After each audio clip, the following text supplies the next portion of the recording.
ఈరోజు మన కర్నూలు జిల్లా deputy commissioner of prohibition and excise Shrimati Sridevi గారి ఆదేశాల మేరకు మరియు Kurnool district prohibition and excise officer Shri Sudhir Babu గారి పర్యవేక్షణలో మేము రాబడిన సమాచారం మేరకు కందుకూరు నుంచి అగసానూరుకు పోయే రోడ్డులో గల రాఘవేంద్ర పంప్ హౌస్ దగ్గర ఇద్దరు వ్యక్తులు అక్రమ మద్యము నిల్వలు చేసినారు, దాన్ని తరలించే ప్రయత్నం చేస్తున్నారు అన్నటువంటి సమాచారాన్ని పొంది అక్కడ దాడి చేసినప్పుడు అక్కడ అగసానూరుకు చెందినటువంటి భీమేష్ అనేటటువంటి వ్యక్తి మరియు కోసిగి గ్రామానికి చెందినటువంటి రామకృష్ణ వీళ్ళిద్దరూ కూడా 12 బాక్సుల మద్యాన్ని 2 సంచులలో పెట్టుకొనేసి దాన్ని తరలించడానికి సిద్ధమై ఉండగా వాళ్ళను పట్టుకొని అరెస్ట్ చేయడం జరిగింది.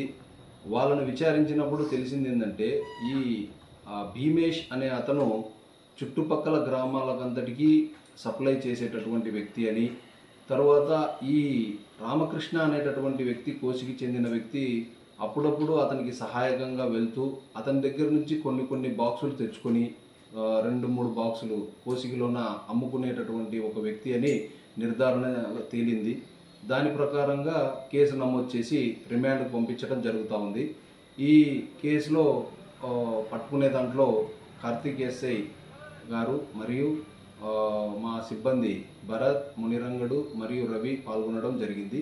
నా పేరు భార్గవ్ రెడ్డి, ఎక్సైజ్ సిఐ కోసిగి.